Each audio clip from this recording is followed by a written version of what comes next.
I'm Laura Paskus, and in 2017, the Our Land team visited the Petrie family in the East Mountains. Their domestic well had gone dry, and they weren't the only ones having that problem.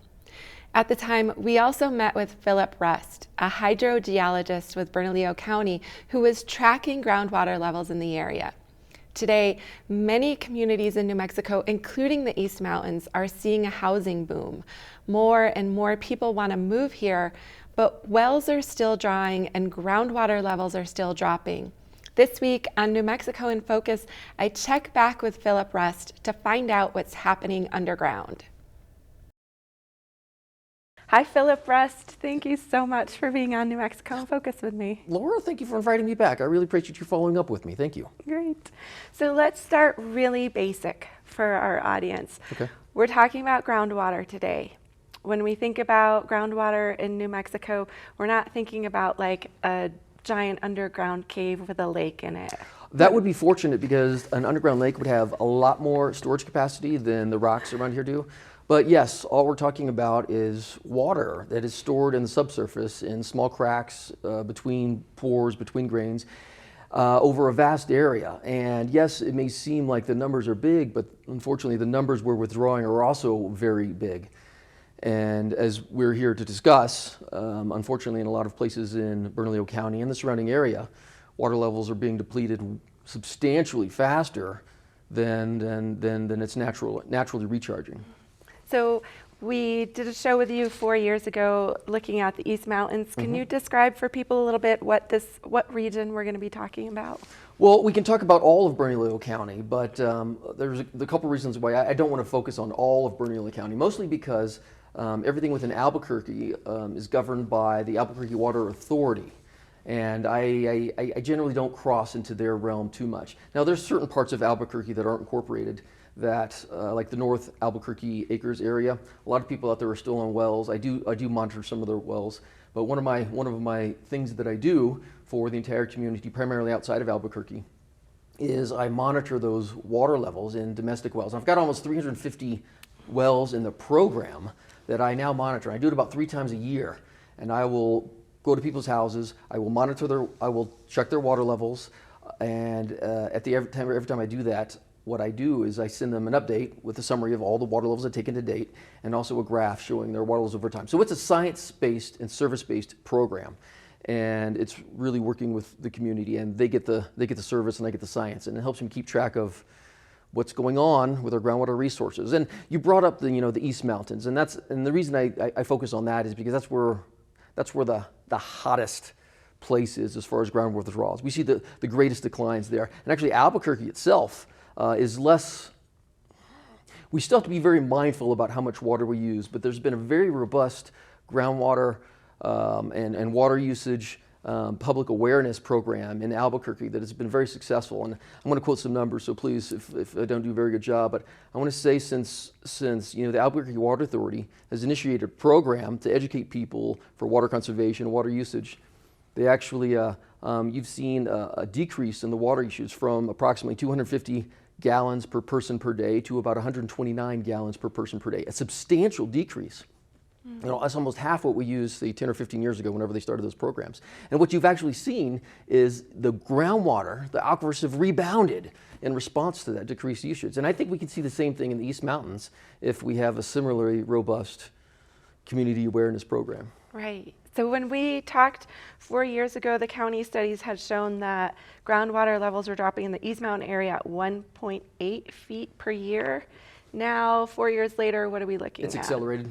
Yes, it's around 2.5 to 2.8, depending on exactly where you're at. And some places, unfortunately, are dropping about 10 feet per year. And that's more geologically motivated than water usage motivated. But it's all combined. If you look at the geology, you look at recharge, you look at climate, and you look at human usage and depletion. The equation isn't favorable for the future in the East Mountains. So what does that mean for people who have a house and a well there, or planning to build a house and drill a well there? That is one of the biggest questions I get while being the county hydrogeologist. Is a lot of people call me and they want to know what the water levels or what the aquifer is like in this area, where it is, how much it costs to put in a well, and all of these factors. And thankfully, I often have fairly good answers on which direction, the water levels are going in a particular area. And keep in mind, and it's when you talk about 2.5 to 3 feet of drawdown per year, that sounds extreme. But if you've got what we call 300 feet of wetted depth in your well, 300 feet of actual clearance, those wells are going to be good for a long time. But they still won't be good forever. And so, we visited, 4 years ago, we visited a family that had a well that no longer reached water. And what do people, when this happens, when your groundwater becomes inaccessible, what kinds of options do people have? Like, what do people do? That is an excellent question, and unfortunately, it's a little complicated. It's more complicated than just giving you the examples. So I say usually the answer to that is a fiscal solution.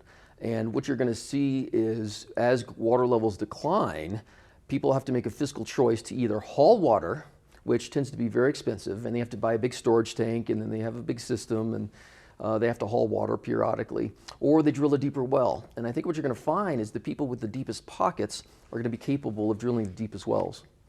And that could be good and it could be bad. But when people convert to hauling water, they usually use a lot less. And so what I've seen, preliminary, by the way, is that as people's wells go dry, I'm starting to see the aquifer starting to taper out in some areas because people are hauling this water. And it's often not coming from the Sandia Basin. It's often coming from the Estancia Basin. So really, which is already overallocated. So we're transferring the water needs from one basin to another. And it's robbing Peter to pay Paul, if you want to look at it that way. Because if I remember, the Estancia Basin's not doing great in terms of its water supplies. It's also been overallocated for a very long period of time and declining. Okay. So is there anything that the state can do or is doing in terms of groundwater levels in that particular area? Yes, and I'm really glad you brought that up. In fact, the Office of the State Engineer recently has closed the Sandia Basin to future appropriations. And when they say close that doesn't mean that domestic well owners can't get wells. They can. That is not restricted. Is it restricted? Yes, they may reduce the amount of water right for new well permits from an acre feet per year to 3/4 of an acre feet per year. But what it means is when they say close the basin to future appropriations, nobody's going to get 1,500 acres to put in a golf course or 200 acre feet per year to start a catfish farm, or nobody's going to start a water park. And the truth is that the state engineer realizes that basin is no longer capable of supporting that sort of development. Mm-hmm. So I was just driving around the East Mountains recently, and it's so busy. Like, there's a ton of traffic up there. There's lots of homes. Yep. Looks like there's a lot of new houses going in. And the town of Edgewood recently approved an amendment to their master plan that could potentially mean another 4,000 homes down the road. You're talking about Campbell Ranch, and Campbell Ranch is primarily within the northeast corner of Bernalillo County. And it's true that that is an ongoing development. And the reason they got annexed by Edgewood was probably because the restrictions are less. And I have to be very sensitive about what I say about this particular topic, other than saying it's development in general, because there was actually a legal conflict between the state engineer, Campbell Ranch, Aquifer Science, and Bernalillo County was involved. And I was involved in that. And one of the key things that came out of that whole process was all of the research that I've been doing, all of the water level data, all of the trend data. And if I could extrapolate, I think the state engineer realized for the first time there's a serious problem in the Sandia Basin and they need to do something about it, and they have. So as a county employee, I have to wage and balance development with the realities of our resources and what we're capable of doing.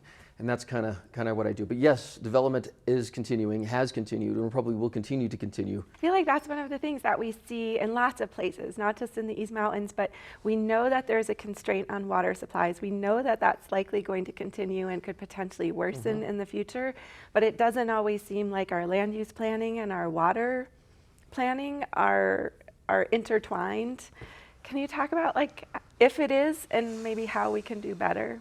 I think it is, but we're always trying to, again, balance development with the practicality of the resources at our disposal. And I do play a part of that. In fact, every time there's a subdivision that goes on, I mean, there are ordinances. The subdivision in the planning stages have to prove that not only is there groundwater available, but it's also sustainable. And right now they have to prove there's water resources for 70 years, and that's not a small feat. Yeah. And they also have to prove that they're not going to inadvertently impact everyone else around them, and so on and so forth. Philip Ross, thanks so much for joining me today. Thank you so much, Laura.